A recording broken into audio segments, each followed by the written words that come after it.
to my second video today. I'm shooting the Jandao chace-jandao crossbow. This is a 225 pound draw weight recurve bow.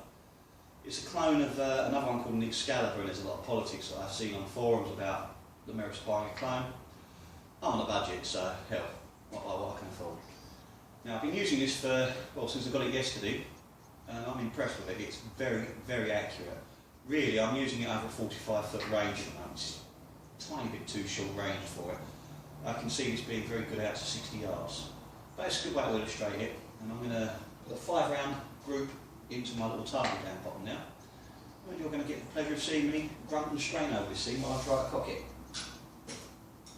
I'm going to use a cocking device. Because unless you're Popeye the Sailor Man, high on spinach, you ain't going to pull this by bare hand. Now, I wax the string up just before doing this. Just checking the safety catch is off. Has to be off to lock the string back. There we go, one cock. Pop that down the way. Safety catch on. You do not want this going off with your fingers in the way.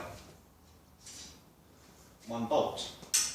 Not an arrow, a bolt. I call them arrows every now and again, but I'm told the purists get very upset over that.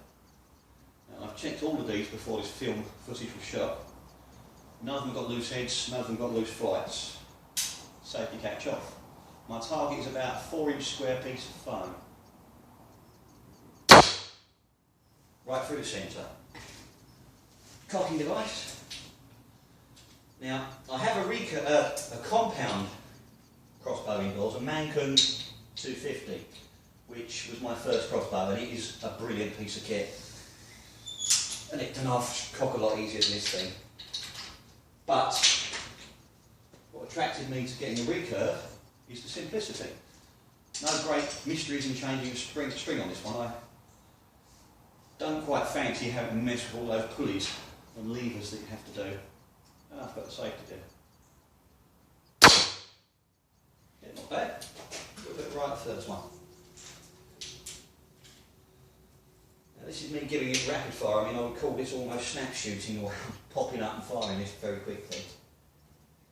But with this thing, due to the loading time and whatever, I would say that if you're using this for target or hunting, take your time, get it right. Go with cocks. Safety catch on. Fresh bolt. Shape, nice and clean.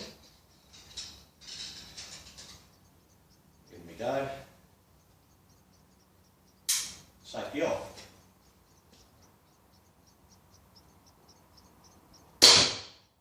Yep, nice. Between the first two. Bolt number 3. Now, I've looked at some videos, and the owner of the company that designs these, now I'm not a hunter and I don't particularly condone hunting, unless it's for food, certainly not for sport. But the owner of the company that makes these actually used one of these to bring down an elephant in Africa. You ever seen an elephant gut? Well, they're pretty serious bits of kit. If this can drop an elephant, this is a serious thing. I'll just put the safety on. So you do need an auto safety on one of these things. Pulled that, it's a little low.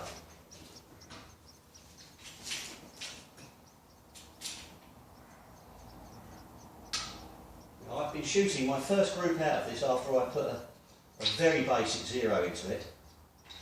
It was about 1.5 inches.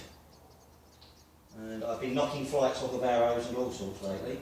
Let's make sure that's in the right notch.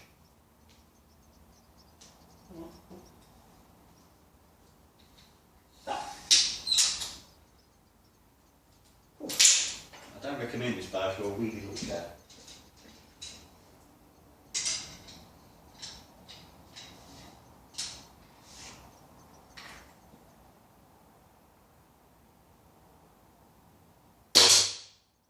That was an arrow splitting that snap sound, and that was 5.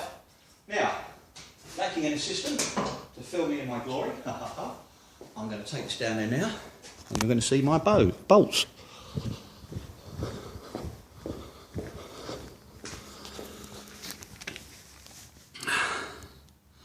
Okay, there are 5 there.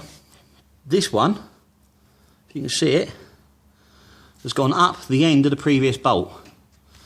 And if you use my finger for a reference, none of those arrows are more than 2 inches apart. Let's pull them out one at a time. That's one. Oh, I'll get that one in a second, that's got 2 on it. This is number 3. This is the one I pulled low. This was the second shot I fired. Now, let's get close on this one. Can you see the flight of the previous arrow?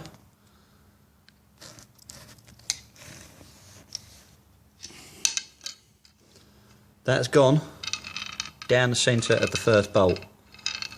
I'm feeling pretty flash about that one. Anyway, thank you for watching, and that's my second video on the Jandao Ace. I hope to come back with some more.